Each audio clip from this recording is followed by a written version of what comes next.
I'm on postnatal care, and as you will see from my first slide, I'm going to talk about bodily fluids, not just the ones that are listed there. So brace yourselves, ladies, and especially any gentlemen who may be there, probably even more so. There will be more bodily fluids to come. Part of the reason I've chosen this aspect of postnatal care to talk about is actually a story from a friend of mine from really many years ago when she and I were having babies about the same time. And she said in the first week of her baby's life, obviously she was tired and sleep deprived, as all new mums are. She woke in the night, the baby was crying, the baby was obviously hungry. She picked up her little daughter, sat down in a chair and began to breastfeed her. The first thing that happened, well, the feeding was going okay. That was the good news. She was producing milk, letdown reflex. Both breasts let down. So first thing was the baby was feeding from one and she was leaking breast milk from the other, bodily fluid number one. As she started feeding, uterus contracted, which, as you will know, is what should happen, and that's right, but obviously a bit more loss of blood and lochia, as happens. She also had a little hot flush as she started feeding, also a normal reaction, bit of sweat coming out. We're already on the more and more fluids. The next thing was the baby, also very common thing, had a good feed and decided what goes in must come out, had a big wee, and the nappy leaked. This is years ago. Nappy technology was not as good as it is now. There was quite some leakage. So my poor friend was already virtually dripping with various bodily fluids. And she told me afterwards she considered bursting into tears, but thought actually that might result in terminal dehydration. And of course, she'd forgotten to get herself a glass of water while feeding, another thing that commonly happens. So postnatal care, many of you will have heard it referred to as a Cinderella service, and that has been a rather grim phrase describing it. I'm aware that Cinderella is a well-known story to most people in Western Europe. Beyond that, it may not be so well known, so I'm just going to reiterate. It's a children's story about a young girl who, sadly, her mother dies, her father remarries. The stepmother brings with her two daughters from a previous marriage who are older than Cinderella, and they dominate the household. And sadly, Cinderella is treated then as a servant by the family. She's called Cinders because she's required to sweep up the ashes from all the fires in the house. Nobody looks after her. She's not well fed. She's not given any new dresses. And basically, compared to the two big sisters, she is under-resourced, neglected, and almost sometimes forgotten. In the story, she manages to get to a ball at the royal palace. She meets a handsome prince. She gets married, and of course, she lives happily ever after. In terms of postnatal care, we are not quite at that happy ending to the story. We need to get Cinderella into the palace. So I'm going to explore a bit why I think perhaps postnatal care has been so neglected and become Cinderella, and see if there are things we can do to get Cinderella towards the happy ending. I'm going to take you back nearly 300 years. This is, I think, a rather lovely etching which illustrates lying in after childbirth. Lying in now a rather outdated word, but in fact not so long ago we used to have hospitals called lying in hospitals for mothers giving birth and after birth. So there's some rather interesting things associated with this sort of illustration, and it starts bringing up some of the themes that I wanted to explore. Uncleanliness, not a word that we use much now, but I think from my previous story about the bodily fluids, we can understand what that is talking about. The Christian Bible, this is the Old Testament, I think it's the book of Leviticus, says that a mother is considered unclean for 40 days after having a boy and 80 days after giving birth to a girl. I'm not today going to explore that difference. I think it's quite interesting and I'd love to know more about it, but it's not the particular thing about it. What we do see is that the mother is rather secluded. She's in a curtained bed. She's being cared for by women. There is clearly a reference to a period of seclusion, and it looks as though probably the men in the community are not around there while she's considered unclean. So these are themes that I think will reoccur, and in fact, quite a lot of words here, but you will see, and I have put a note here, these are the results of quite superficial research, to be honest. I have looked at other faiths, quite a few of the major faiths, but certainly not all in the world, and nearly all of them have references to uncleanliness or impurity, about a pollution period or seclusion period, about women visiting and caring for the new mother, more about uncleanliness, and in the Christian religion in Europe, the end of the line in postnatal period marked by a churching or blessing to mark the ends of the weeks of separation. It's quite common. In some cases, I believe in some Chinese traditional practice and elsewhere, the mother is not encouraged to wash, to have a shower, or even these days to have a shower or bath or wash her hair for quite some time, 4 or 6 weeks. I think the month is referred to in those cases. So there's quite a lot going on there right across the world, recognition of this period where women need care, they're kept apart, they're looked after by other women. Quick jump forward to present day. This is really just a note about the contrast of what is expected from some women in the present day. You might even say that to some people, the media, traditional and social, are a bit of a religion these days. Clearly, the Duchess of Cambridge, this is actually after the birth of her first baby, came out of hospital looking far from unclean, looking absolutely gorgeous in a new fashionable designer dress with all these fashion details noted by Town and Country magazine at the time. She didn't look as though she was going to have a period of seclusion, and I don't know exactly who was going to look after her. I suspect she will have had medical caregivers, probably both male and female. So, bit of a modern take on it. We don't really know how the postnatal care went. She's doing fine, it would seem at the moment, but quite a contrast from 300 years back. This is some reporting from what happened. This is feedback that came to NCT, the charity that I work for parents, during the pandemic. And this again shows a different kind of contrast from what was happening. Women felt very alone, very isolated when they'd had their babies. They saw less of the health professionals that they're expected to see. Midwives, health visitors, and GPs were overloaded with work, were encouraged to see women only by remote telephone or video connections. Some midwives and health visitors were deployed elsewhere, so taken away from postnatal care, again, because it's often seen as a less important part of the service. And particularly mothers commented that absence of conversations with peer groups or professionals left them unaware of what to expect in caring for themselves. Several of them said something to the equivalent of, "I didn't know what was normal." And that was to do with caring for the baby. They didn't know what to see in the baby's nappy. And as you will all know, what looks in the baby, so it changes colour, it's brown and green and black and yellow and sometimes has blood in it. And that can be absolutely terrifying and bewildering for new parents. And for themselves, they didn't know what to expect. Most women are told broadly about the baby blues and postnatal depression. They don't know what they're experiencing. Most new mums have some tears at some point, as we've just talked about. Where does normal change to abnormal, and when do they need help?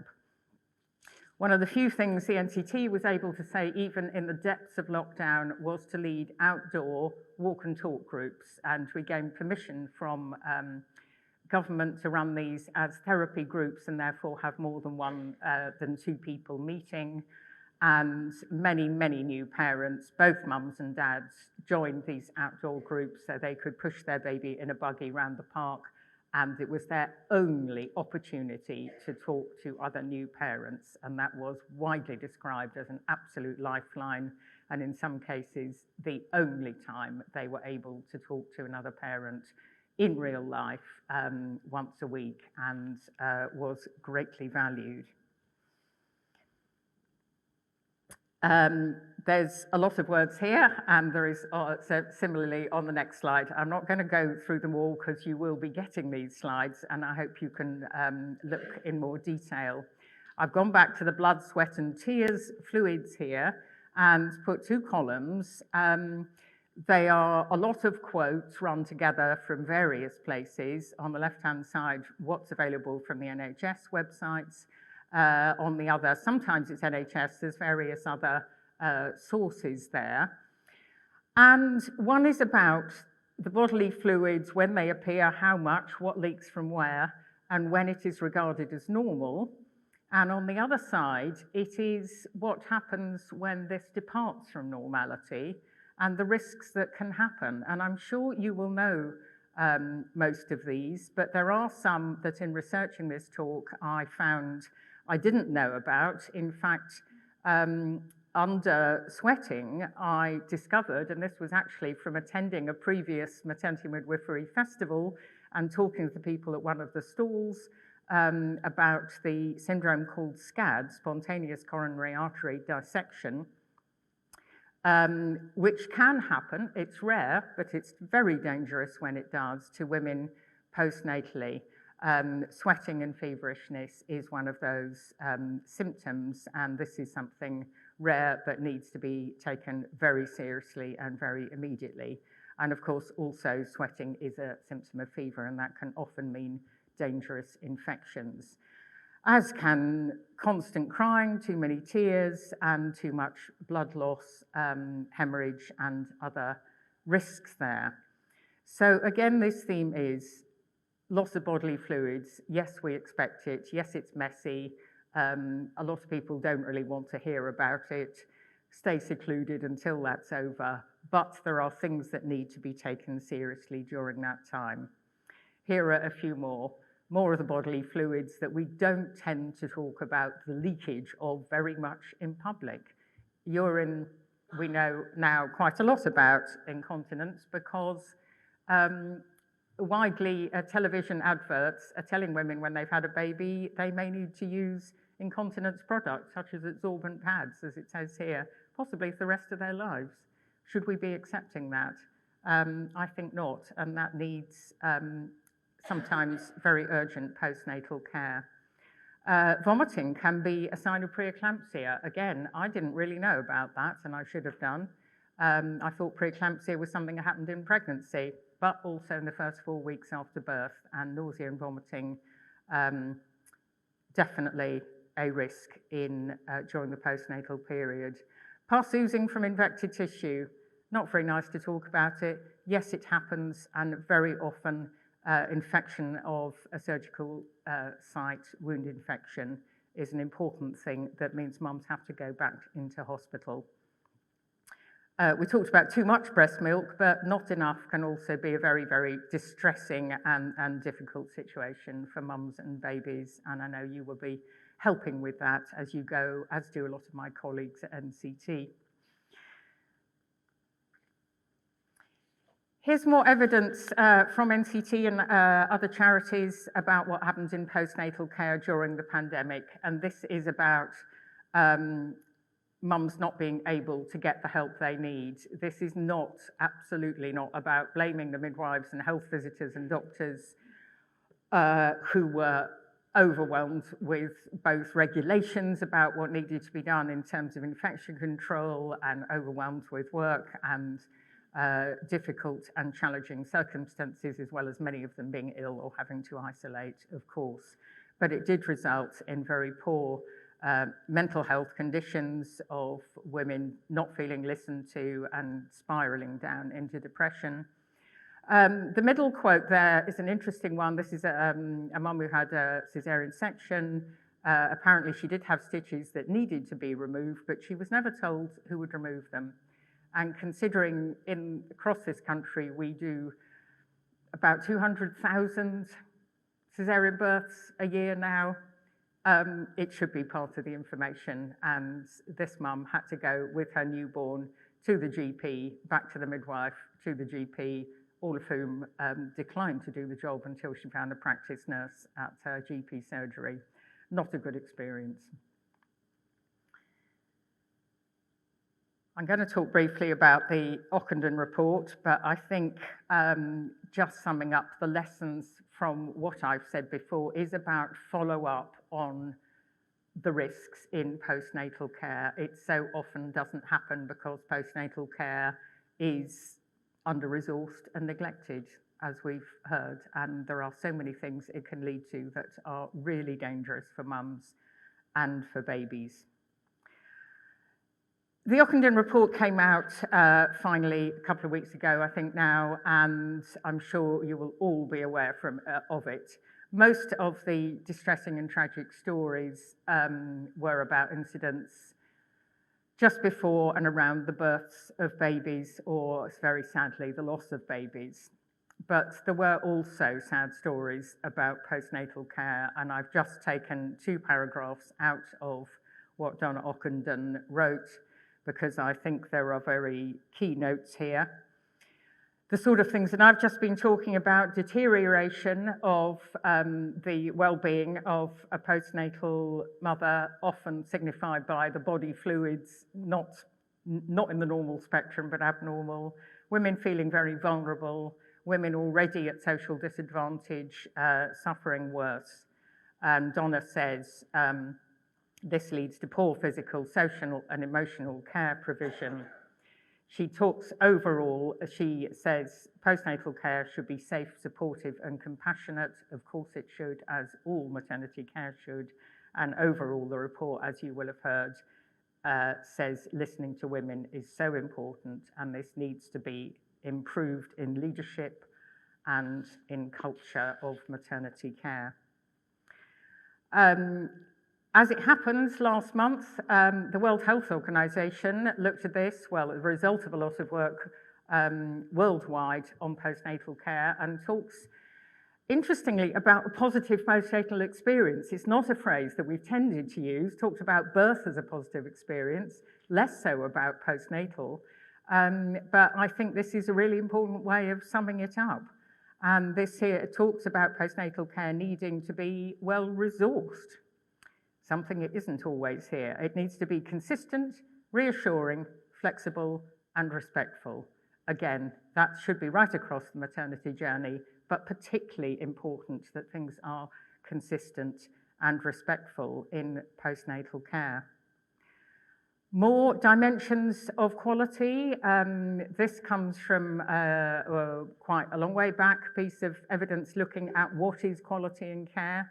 And the 3 elements highlighted there: safety, effectiveness, and being person-centered, or woman-centered, or parent-centered.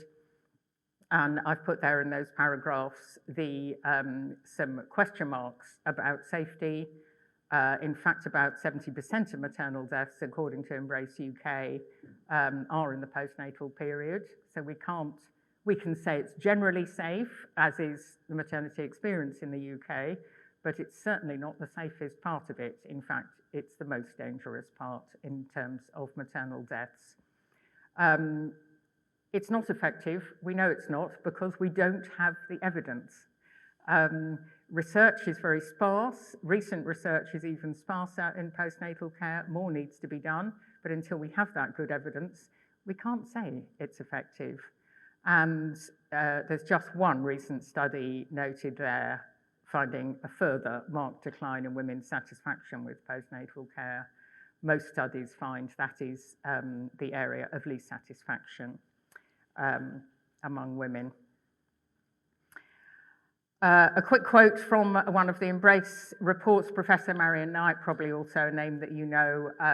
She is always saying in postnatal care, we need to join it up more. Care needs to be coordinated. We must be sure that midwifery care in hospital moves seamlessly to the community, moves seamlessly to the health visitors' care, and that GP check must be carried out. That is now mandated and funded in the GP contract, which NCT campaigned for a few years ago in our Hidden Half campaign. It needs to be done, and women's experience needs to go without those dangerous gaps from one to the other. I can see a little restlessness, and I think that means I'm coming towards the end of my time. So let's go back to Cinderella. We need to get her into that palace, and that is my acronym that says what needs to be done. We need postnatal action. We need leadership and accountability, absolutely supported by everything that comes out of, as has come out of the Ockenden report and elsewhere. We always need continuity, and I'm going to add culture and consistency to those C's. And of course, we need equity. Women at social disadvantage and clinical disadvantage need that care as much, if not more, than others. Thank you very much.